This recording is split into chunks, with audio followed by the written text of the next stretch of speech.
I'm Bill Klein. I'm Frances Klein. Antarctica has been on her bucket list for a long time, and this would make her seventh continent, right? Well, for me, it was an aha moment. I'm actually here, and I was really surprised throughout the trip at the beauty of Antarctica.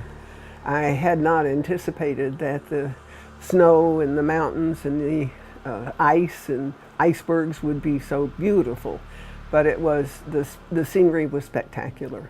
The blue ice that forms when the ice gets very compacted. But it was all over in Antarctica, and the water, the ice under the water, when we looked down at an ice floe, the parts of it that were under the water were a gorgeous blue. It was really spectacular. We went to 10 different spots, I think, and got into Zodiac boats, the rubber rafts, sort of, well, they're boats, and motored from the ship over to the landing's place, and we'd get off in the water and a few inches deep with our protective boots, very much needed. And then it was rocky. Sometimes it was a little hard walking, and we'd have to climb up a little bit and even on a little snow. I had not anticipated that Antarctica would be so rocky, but then you'd step down into big gravel. It was not fine, and it was very difficult walking, but you soldier on and make it ashore, and then you can say, I've been to Antarctica. Penguins, and more penguins, and I couldn't get enough of them. And of course we'd see the seals occasionally, and in the water we saw whales and the penguins swimming, and lots of birds, beautiful birds.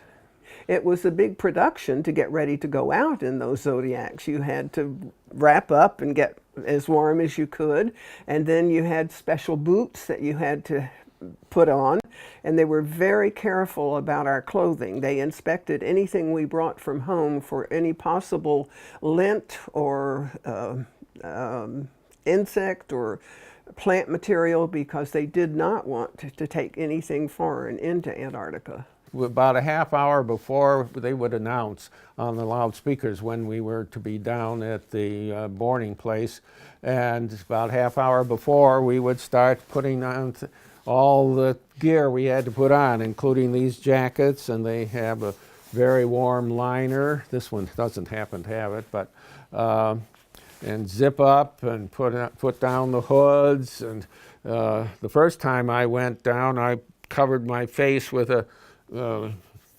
something that snapped over the neck, and then we'd have pants. We had to put on waterproof pants because it was wet out there, and we discovered that was really true. Had to put the heavy socks on and then pull the boots up, and by the time I was all geared up, I could just waddle down to the hall, to the elevator, and go down to where we'd step down into the Zodiac.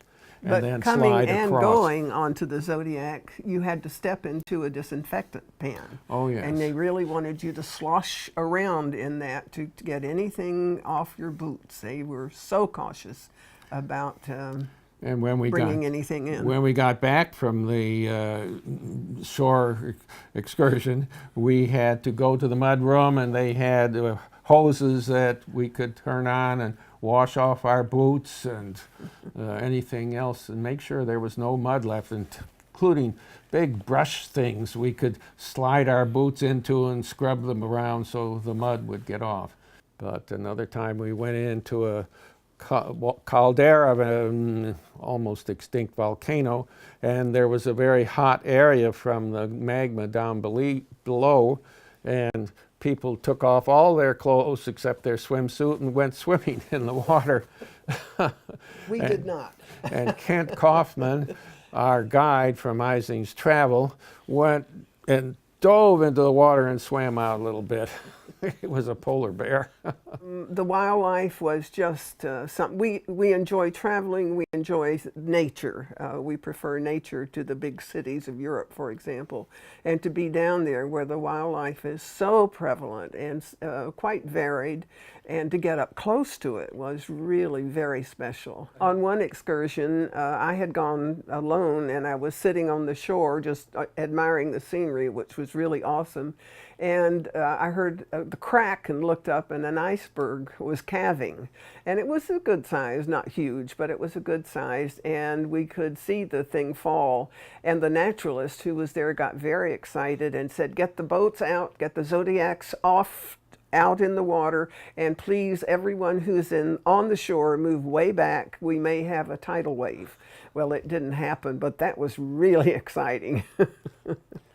Well, and another time, Frances was on shore sitting on a log, I think, or a rock, admiring the view, and a lady, one of our group, Jan Luia, was sitting next to her, and a penguin came up to Jan and picked her on the nose.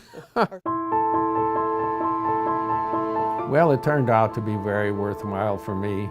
I saw and learned things that were very interesting about the Antarctic convergence and the 3 kinds of penguins we saw, and birds. We had a wonderful ornithologist on board named Malcolm, and he pretended he was a penguin at one time. He was really very, very knowledgeable and very friendly and helpful.